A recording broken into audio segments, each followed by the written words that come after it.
Voice Fuck is voice is bent over, aka bent over. Chris.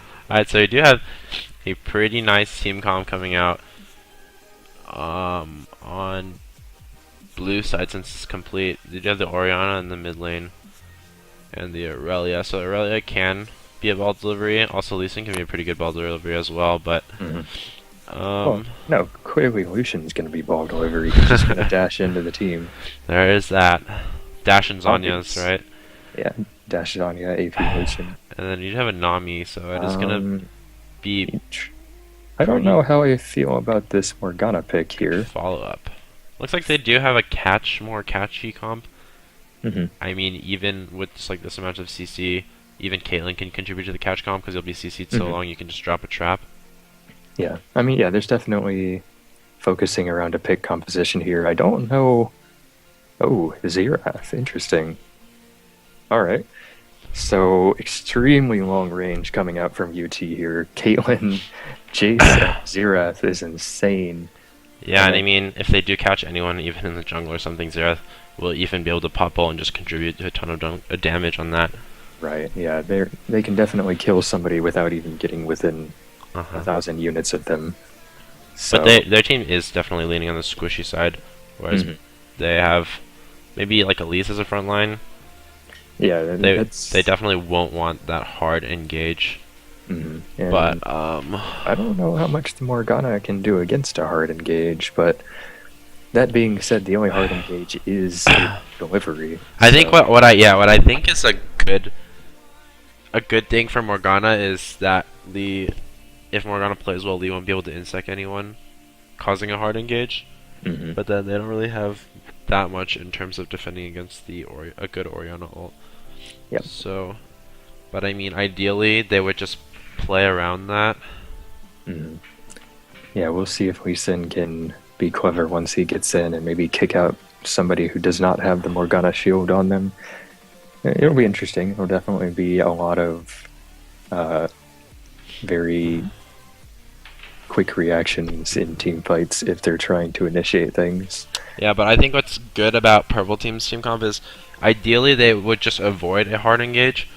So like ideally there would be no way for Orianna to actually get her ult off in a good, like if Purple Team plays really well they just fight 4v5s all day and Orianna ult isn't going to be that game changing.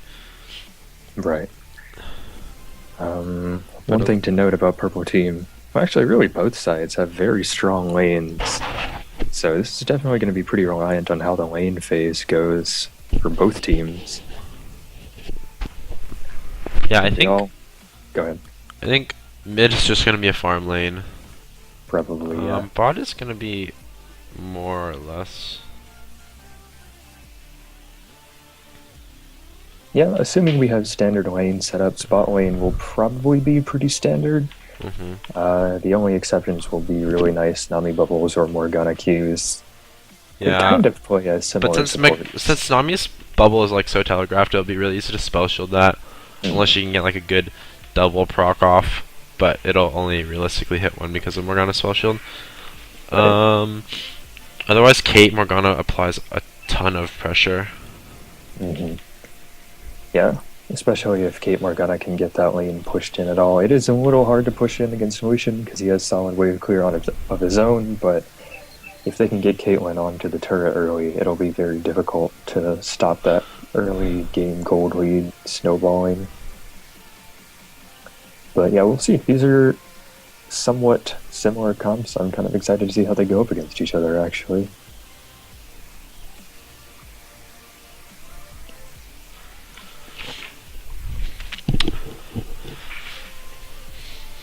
Alright, looks like we're gonna be launching soon.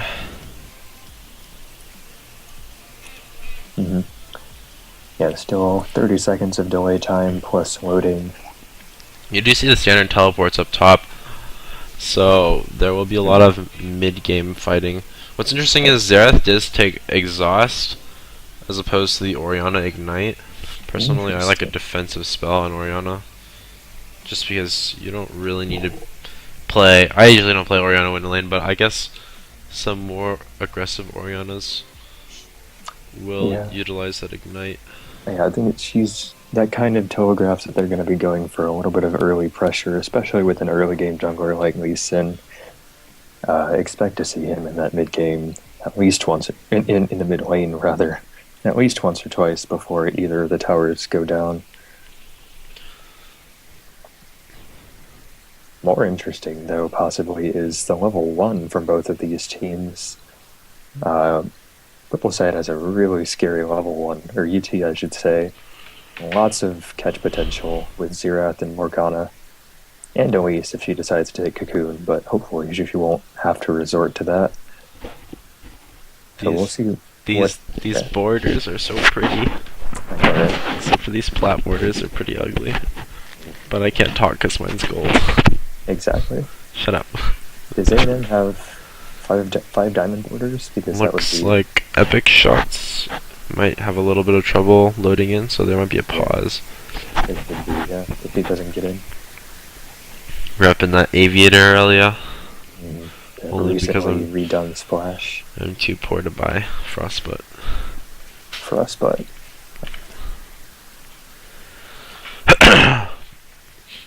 Worship the Frostbutt Aurelia.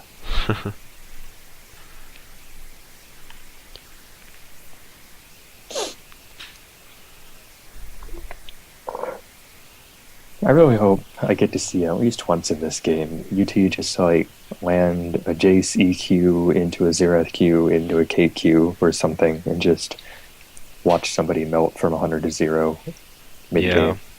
Yeah. Especially like when they take all the damage all at once and the Jace Q comes out of nowhere and just blows them up. Mm-hmm. That would be it is gonna be really fun to see. Yeah. It's too bad old Nidalee isn't still around because that would be hilarious in this composition. Epic Shots has Challenger. Challenger border? Does he? I see no border. Oh. Looks like no border. Very Possibly interesting. recently made account. I believe Epic Shots may have recently... No, Picarus was Challenger recently, if I remember right. But is currently Master. Where are challengers, Chris? Where are they? I don't know if UT has any of those. I think we have one. If they do, Kirby please... Cake? Kirby Cake?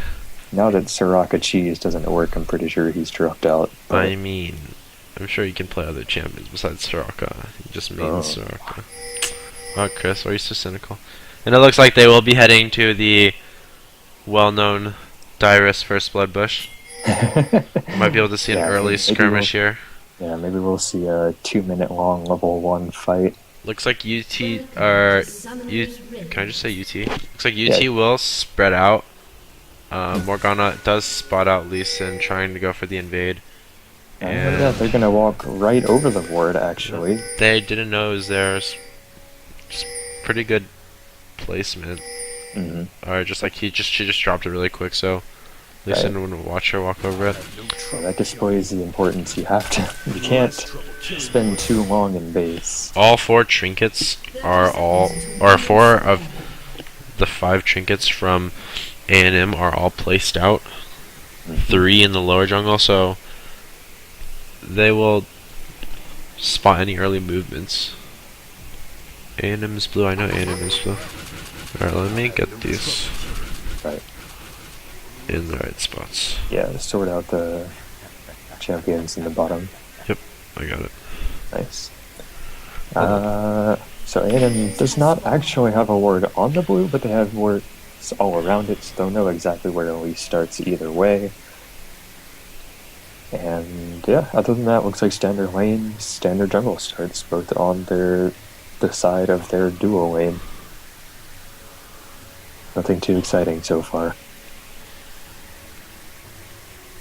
There's a lot of background noise. I can turn down what my mic picks up, but I'll be a little bit quiet.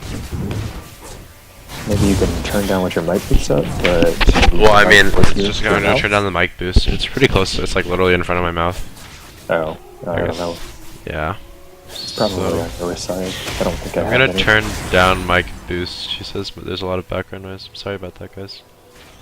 So I just turned my mic boost down.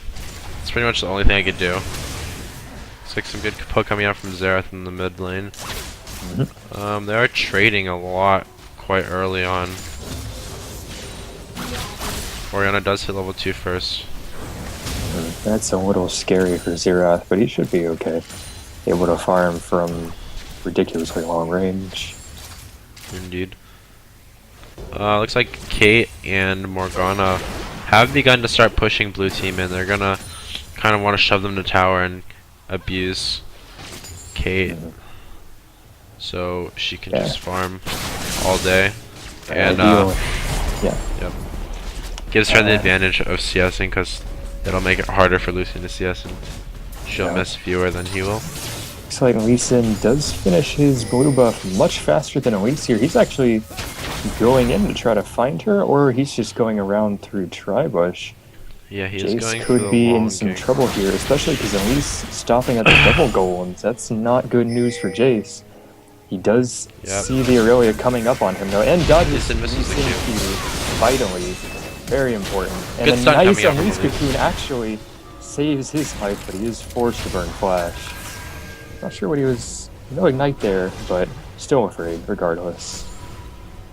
That was definitely good help by Elise.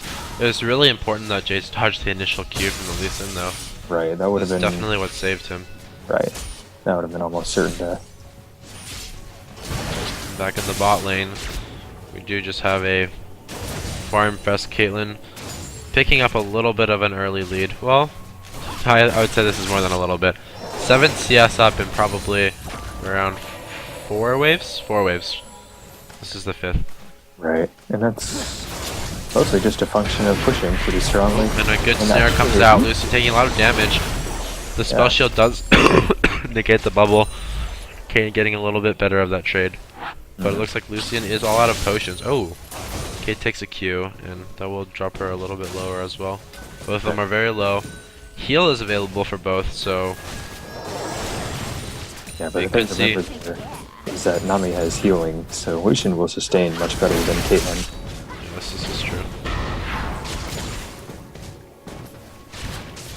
But he will get to auto the minions a lot less because he is mostly farming under tower. So that slight bit of lifesteal is going to tilt in Caitlyn's favor. Yeah, I guess. I think it's pretty important.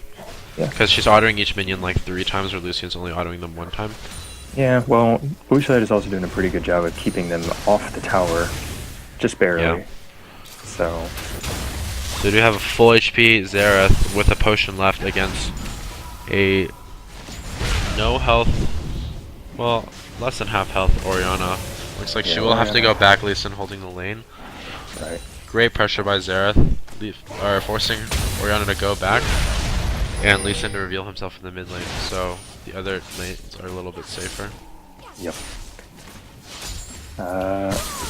Morgana taking a lot of harass from Nami here. Oh, and a great black shield onto Caitlyn to stop that bubble from landing. That probably saved her, or at least saved the heal. Morgana is definitely very good at landing dropping that black shield onto Caitlyn.